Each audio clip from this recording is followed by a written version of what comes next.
Yeah, and then they showed off Invincible versus.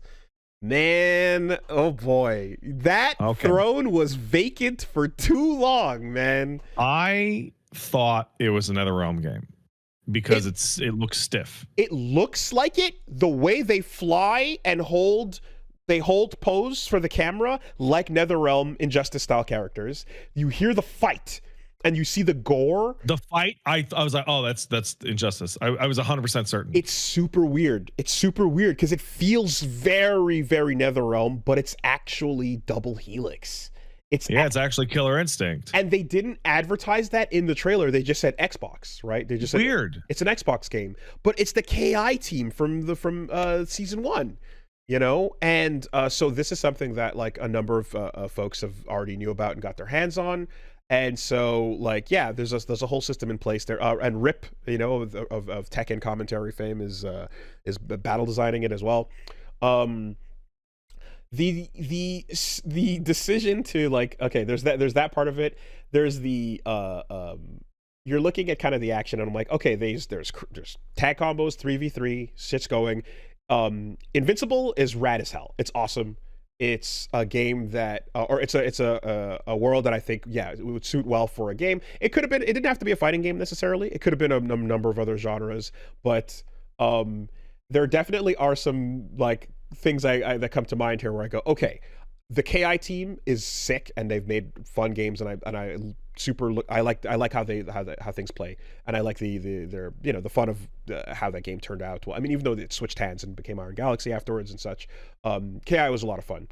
Here you're looking at a lot of characters that are they fly and or don't fly, but they kind of just punch and beat you up in a brawler kind of ways. And I think of the rest of the cast, and there's a few people that might be different, but there is a kind of 80 Goku's problem where I know. I think it is significantly worse than that. So I'm not big on Invincible. My main exposure to it has been TikTok clips at random. There are 5 Supermen in this trailer. So one of them's a Superwoman.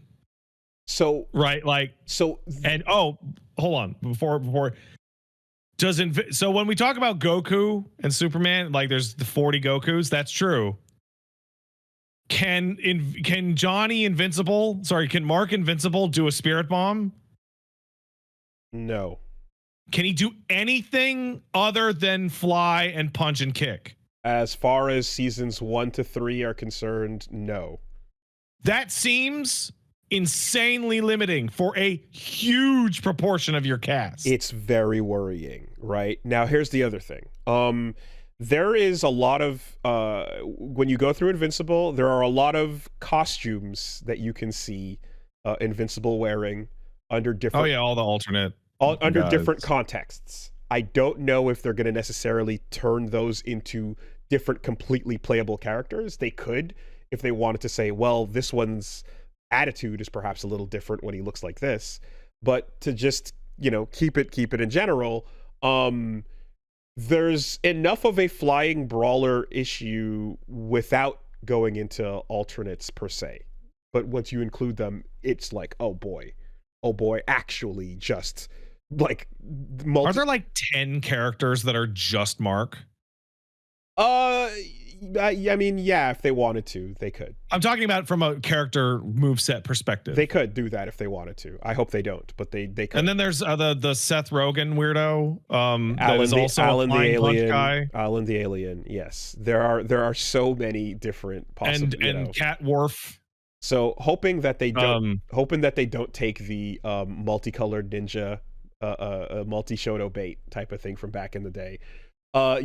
Unique powers are not necessarily a thing that goes too heavy here. So a lot of the regular Guardians of the Globe and Team and support etc. characters are kind of just like generic, not generic, but like they're superpowered dudes and superpowered guys and gals. Because I know that the Eve girl, she's basically Green Lantern but pink. Yeah, she's Pink Lantern. Yeah, and I know that the guy you see in the trailer, he can throw things that explode. And I know there's a little girl that turns into a monster. I know there's a robot. Yeah. And Yeah. there's the what's her name? The duplicate. Duplicate and That's a multi-Paul. cool idea for a character. And multi-Paul is also on the table as well. But when that's really fucking funny. That's really funny. It's great. It's great. But when I see clips of Invincible, it is two guys that look like Superman flying and punching each other through the audience. Yeah. So this is where the Mauler twins can come in and be pretty original if they play together. This is where Cecil can come in and be interesting as well. The Goggins. The Goggins can come in and potentially be. I mean, like he's a human being, but still, like I don't know, find a way, find a fucking Lex Luthor-ish solution. This is the thing, is like it's not a death sentence for like lore from reasons, but it means that you have to be extremely creative about your move list, and you have to go extra hard to make them original. And the trailer is not showing much besides brawling super punches, Okay, I have an idea for a character that Double Helix has. No, they didn't do that. That was Iron Galaxy that did that. Because they did season 1 of KI. These guys. Because I'm like, okay, there's a I don't know his name, but there's a black guy wearing a suit with a gigantic brain. Oh yes, he does portals. Yes, he's one of the villains. Is Alster. Yeah. Okay. Anyway, point being, they should have that guy play like Garganos from KI, where he opens up portals and all those Mark dudes beat you through the portals like fists, and then you can have that entire fucking cast. Yes. Do that. He should have been in this trailer if they were going to do that. They could like there are some characters that can be super fun kits for fighting games. Absolutely, right? Or even just like by limitation of kind of like there's a little kid, Invincible kind of kid that's like, him struggling to do stuff could be kind of fun in the way he hits you, and you can find that purple kid. Yeah, you can find ways, right? And then you can also just through sheer like size, volume, and like energy. Fucking goddamn it, Conquest is another character who's like just a big fucking brawler that can be awesome. And if you were with his powers, he's punching and kicking. But like the thought is, does he fly? He does. The thought is if you go back to kind of like almost like what Arxis did with Dragon Ball, right? Like you're like, does he wear the same gray outfit as the rest of them? He does. That doesn't help, man. Yes. That part doesn't help for shit. So what I would do if I were trying my hardest to make these characters stand out from each other, because his size stands out, but there's still all those things you just said. You would go through the panels, you'd go through the moments in the show. What's up? How you doing? You said that. What? It's like something, and then there is all those things that you just said. Yes. I don't know why, but that just really but like what there is all that. But essentially, like back when you're looking at the trailers for the Dragon Ball characters in DBFZ, you're like, oh, Arxis went frame by frame, panel by panel, and made sure that everything someone did was a moment that existed, right? Trunks going change the future, bam, right? All these little movements that are like, oh, they did this attack in this place in this moment. Absolutely, right? 100%. So that's where you take a flying, punching Superman style Superman and go, actually, what he did was grab you more and slam you into a bunch of things. So he's a grappler. He's not actually going to be a punch kicking man, Or you find all the things that are more accurate to like, what their moves are, and you try to create some uniqueness there. But just at a glance when you're watching the trailer, it has costume samey brawler feeling, and that's not helping, right? I think that having 3 characters that are flying Supermen that have nothing but punching and kicking and super strength that are wearing the same outfit was maybe a god awful start to showing that off. Like there's an Invincible that doesn't wear goggles who has such a fucking sick attitude that I'm like down to see just like this version of a character that's just much more like battle thirsty, but much more like just hungry for the fight. I you could do stuff with that, but is there not like a version of this game that has 25 characters and it's like 12 marks and a bunch of Viltrumites and like the worst case scenario, the worst timeline that Angstrom opens up a portal to is what you're describing. And like that's kind of the bit, and then there's another level to this where you're like, they also like the game looks fine, but it certainly is not coming off of Marvel Fighting Souls Tokon levels of that's crazy, right? I feel really bad because I'm sure Double Helix are working their ass off, and this is going to be a quality game, but they lost out on the Price is Right showdown take or pass. Like that is just it happened like within days. Unfortunate within timing. days is crazy because everyone thought they're coming for the Marvel throne, right? Everyone thought only one can really take it, but they you know what they got? They got $2 on the fucking starting round of fucking Price is Right. Oh, you bet $1 and someone says $2, go fuck yourself. $2, and then crazy. You see them just you'll never see hate in someone's fucking eyes. Oh, that's salt. Yeah, like yeah, the yeah, motherfucker who bet $1 on the third turn. And you know that, like, here's the thing, Hunter x Hunter still looks less than that, though, right? Like Hunter x Hunter looks like the most budget of all of these things coming through. Oh, of course, because it is. It's Hunter x Hunter, man. But what I will say is that, like, if the game is fun enough while being humble about what they're aiming for, you know, I'm hoping for good things for Double Helix, because Battle for the Grid, the Power Ranger fighting game, comes to mind. That game had a very small budget, and it is not visually impressive. It is not doing a whole lot besides having sick ass gameplay, but it's fun. It's fun as fuck, right? Clockwork got in there with the team and they just went ham and said, all we have is how fun the team fighting can be, and they did a good job with that it's been a great game ever since. I heard good things about that Power Rangers game. Yep, you've got a limited time, you've got a limited budget, but you've got some basics. Polish it the fuck up and make it fun to play. And so, like, if this feels like fun to play regardless, then cool. And some people that got hands-on are you know, Max and Justin folks are talking and saying that, like, yeah, that it feels fun and that there's some good stuff going on with what Double Helix is doing.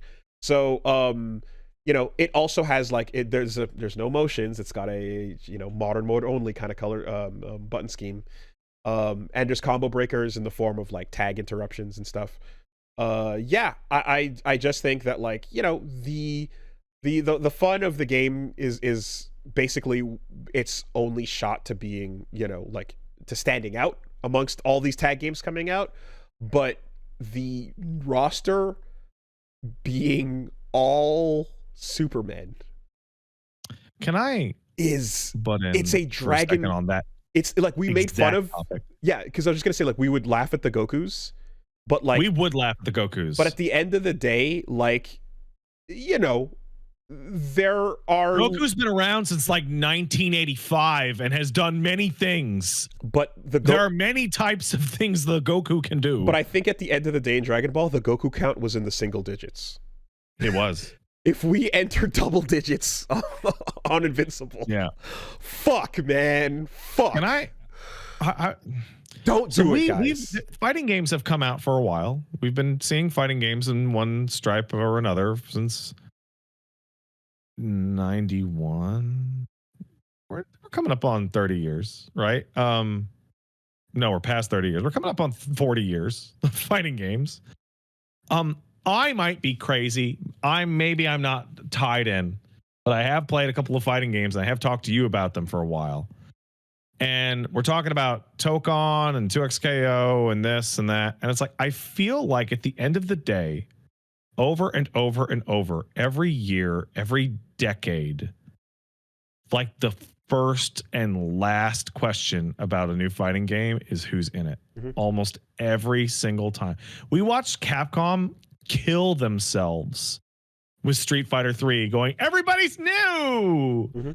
And just the total violent backlash to that. And, like, the discussion about every single one of these games between us, but I see it elsewhere, it starts and ends with the roster. Mm-hmm.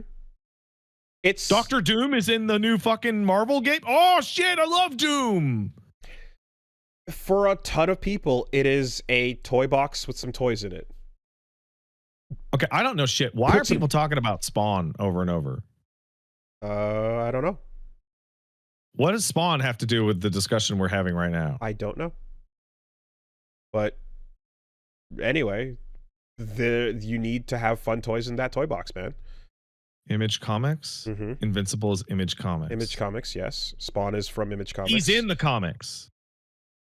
Spawn is in Invincible. Oh, well then I've only watched the show. I don't know about Okay, that. well then they should fucking put Spawn in this fucking game. That would be one way to do it. That would do it. Yeah. There is a not Spider-Man character that's not actually Spider-Man. Like unless some crazy shit happens beyond what I know about, there is a clearly this is our own version world of the character. Unless you guys are talking about something else, you know. But yeah, they could hypothetically do that too, you know. Okay. In the comics, it was what? All right, it was different in the comics. All right. Got it. Anyway, this looks to be one of the biggest problems with the game.